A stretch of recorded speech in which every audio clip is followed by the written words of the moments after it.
പിന്നെ ഞാൻ പല വോയിസുകളും മാറ്റിയും മറിച്ചുമൊക്കെ പറഞ്ഞിട്ടുണ്ട്. ഇപ്പം ഞാൻ പറഞ്ഞില്ലേ പോപ്പോയ് ഞാൻ ചെയ്തിട്ടുള്ള ക്യാരക്ടർ എനിക്കിഷ്ടം എന്ന് പറഞ്ഞ് ഞാൻ ഡബ് ചെയ്തിട്ടുണ്ട്. ഈ പോപ്പോയ് എന്ന് പറഞ്ഞിട്ട് ഒരു ഇന്റർനാഷണൽ കാർട്ടൂണാണ്. അതില് നമ്മുടെ മലയാളിയായ ഹരീഷ് സാറാണ് ഡബ് ചെയ്തിരിക്കുന്നത്. അതിലേക്ക് എങ്ങനെയാണ് എത്തിയത്? അതിലെത്തിയത് എന്നെ യമി എന്ന് പറഞ്ഞ ഒരു ഡബിങ് ആർട്ടിസ്റ്റാണ് അതിൻ്റെ ഈ പോപ്പായി എടുത്തത്. അപ്പോൾ എന്നോട് ചോദിച്ചു, എന്നെ ചേട്ടാന്ന് വിളിക്കുന്നില്ല, കാരണം പ്രായക്കൂടുതൽ ഉണ്ടായിരിക്കാം. അപ്പോൾ ചേട്ടാ ഇത് ചെയ്യാമെന്ന് ചോദിച്ചു. ഞാൻ ചെയ്യാം, ഒന്ന് നോക്കട്ടെ എന്ന്. ഞാൻ ഈ രീതിയിൽ ഡബ് ചെയ്ത് പറഞ്ഞു, ബ്യൂട്ടിഫുൾ, ഇത് മതി എന്ന് പറഞ്ഞു. അങ്ങനെയാണ് ഞാൻ പോപ്പായി ഡബ് ചെയ്തത്. അതുപോലെ ജാക്കി ചാൻ കാണാറില്ല, ജാക്കി ഓടി വാളോ എന്ന് പറഞ്ഞു വിളിക്കും.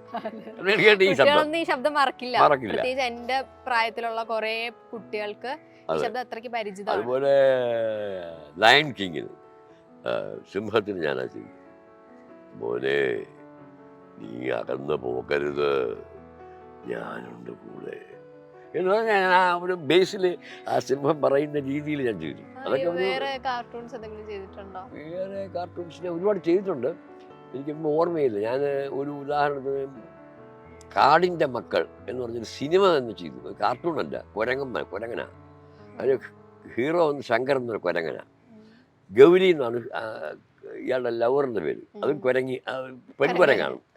അപ്പോൾ അതിനെന്താ ചെയ്തിരിക്കുന്നത് വെച്ചാൽ കടല ഈ കുരങ്ങിന് കൊടുക്കും. അപ്പം കുരങ്ങ് ഇങ്ങനെ കാണിക്കുന്നത്. അപ്പോൾ അതിനാണ് ഞാൻ ഗൗരി എനിക്ക് പിന്നെ ഇഷ്ടമാണ് ഇങ്ങനെ, അതിനനുസരിച്ച് ഞാനിത് പഠിക്കും. മനസ്സിലായില്ലേ? അത് ക്ലോസ് ചെയ്യുമ്പോൾ ഞാൻ ക്ലോസ് ചെയ്തിരിക്കും. പോപ്പോയ്ക്ക് എന്തായിരുന്നു അവര് പറഞ്ഞ ആവശ്യം, എങ്ങനെയുള്ളത് വേണമെന്ന്? പോപ്പോയ്ക്ക് ഞാൻ ഈ പറഞ്ഞ പോലെ ഒരു ശബ്ദമാണ് അവർ ഇഷ്ടപ്പെട്ടതും കൊണ്ടുവന്നു. അപ്പോൾ അത് നമ്മുടെ ഒരു കഴിവാണ്. ആ ചിരിയും കാര്യങ്ങളൊക്കെ കൊണ്ടുവരാൻ നോക്കുന്നത് ഞാൻ തന്നെയാണ് ക്രിയേറ്റ് ചെയ്യുന്നത്. അപ്പോൾ അവർക്ക് ഇഷ്ടപ്പെട്ടു. നമുക്കൊരു ക്യാരക്ടറിന് കൈ കിട്ടിയാൽ അത് ക്രിയേഷനാണ്, ഇല്ലാത്തത് ഉണ്ടാക്കുന്നതാണ് ഡബ്ബിങ്. അത് അതേപടി പറയുന്നത് പകർത്തലാണ്. ഞാനെപ്പോഴും അങ്ങനെ ചെയ്യാറുള്ളൂ. ഒരു ക്യാരക്ടർ കൈ കിട്ടിയാൽ അതെങ്ങനെ അതിനേക്കാൾ ഭംഗിയാക്കാം എന്നുള്ളതാണ് എൻ്റെ ഒരു ചിന്ത. ഇപ്പോഴും ഞാൻ അത് ചെയ്യുന്നത്. ഞാൻ മറ്റുള്ളവർക്ക് പറഞ്ഞു കൊടുക്കുന്നതാണ്. അതിലില്ലായിരുന്നു, ആ മൂളലില്ലല്ലോ, എന്തിനാ മൂളൽ വേണം? ആ മൂളലുണ്ടെങ്കിലേ അതിനർത്ഥമുള്ളൂ. ഇറങ്ങി പോകുമ്പോൾ ഇതിന് ചെറിയ മൂളലിട്ടിട്ടുണ്ടെങ്കിൽ ഭയങ്കര അർത്ഥമായിട്ട് വരും. അപ്പം ആ മൂളിൻ്റെ ഒറിജിനൽ ഇല്ല, അതുകൊണ്ട് വേണ്ട, ഞാൻ ഇടാറും. പിന്നെ ഞാൻ കയ്യിൽ നിന്ന് ഞാൻ ഇടും. ഈ കൗണ്ടറിൽ വിളിക്കുന്ന സമയത്ത് ലിപ്പില്ലെങ്കിൽ ഞാൻ എന്തെങ്കിലുമൊക്കെ ഇടും. അത് ഞാൻ ഉദാഹരണമായിട്ട് ഈ എ ഹീറോയിൽ ചിരഞ്ജീവിക്ക് ചെയ്തിട്ട് കോമഡി ചെയ്തപ്പോൾ ഇല്ലാത്ത ഒരുപാട് കാര്യങ്ങളുണ്ടായിരുന്നു. ബ്രഹ്മാനന്ദനാണ് ഡബ് ചെയ്തത്. അപ്പോൾ അതില്ല, ആക്ച്വലി അതിനകത്തൊന്നും ഇല്ല. പക്ഷേ ഞാനിതിനെ ക്രിയേറ്റ് ചെയ്ത് ഉണ്ടാക്കിയതിനാണ്. അത് അവരും സഹായിച്ചു. മങ്കമ്പ് ഗോപാലകൃഷ്ണനാണെന്ന് എഴുതിയത്. അപ്പോൾ അദ്ദേഹവും എന്നെ സഹായിച്ചു. ഇങ്ങനെ ഒരു സാധനം പറഞ്ഞു തന്നായിരിക്കും. കൊള്ളാം, അത് കൊള്ളാം, അങ്ങനെ ഇരിക്കട്ടെ. ഞാൻ ചോദിച്ചിട്ടേ ചെയ്യാറുള്ളൂ, അല്ലാതെ ഞാൻ കയറി കൈയിട്ട് ചെയ്യാറില്ല.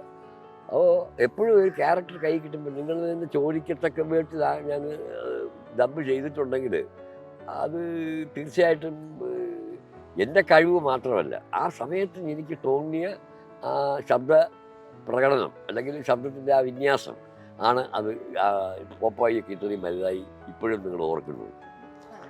പിന്നെ ഇത് ഞാൻ ഇവർക്ക് ഡബ് ചെയ്തു. പിന്നെ ഷാനവാസ്, നസീർ സാറിൻ്റെ മോൻ ശങ്കർ, വീണ്ടും ചലിക്കുന്ന ചക്രം. പിന്നെ പുതിയ നടന്മാർ വന്നു. നമ്മുടെ ഇതിൽ ആസ്തി എന്നുള്ള പടത്തിനകത്ത് നായകനായിട്ട് അഭിനയിച്ച ഒരു പുതിയ നടനുണ്ട്. ആ നടൻ ഞാനായിരുന്നു. അപ്പോൾ ഇങ്ങനെ ഏറ്റവും അടുത്ത ഡബ് ചെയ്ത സിനിമ ഏതാണ്? ഏറ്റവും അടുത്തല്ല, ഞാൻ അവസാനമായിട്ട് 2005 ഞാൻ ഏകദേശം മദ്രാസിൽ നിന്ന് മതിയാക്കി.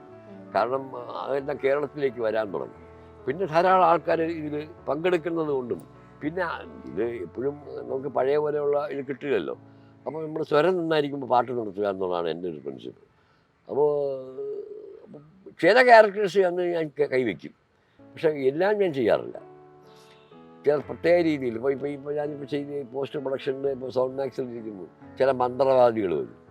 അപ്പോൾ വരുമ്പോഴത്തേക്ക് ചിലർക്ക് വരില്ല. ആ ഡയലോഗ് ചിലപ്പോൾ പ്രസൻറ്റ് ചെയ്യുമ്പോൾ ആ ഒരു ഇരുത്തം വന്ന സാധനം പറയാനില്ല. വിധിയുടെ വിളയാട്ടമാണത് എന്നൊക്കെ പറയുമ്പോൾ കണ്ടില്ലേ, വിധിയുടെ വിളയാട്ടം എന്നൊക്കെ പറയുമ്പോൾ അതിൻ്റെ ആ ഒരു എഫക്റ്റ് പുതിയ സിനിമയിൽ ഇത് കിട്ടില്ല. അപ്പം അങ്ങനെ വരുമ്പോൾ ഞാൻ പറയും ഞാനത് പറയാം, ശരി സാറ് പറയണം, ഞാനങ്ങനെ പറയാറുണ്ട്.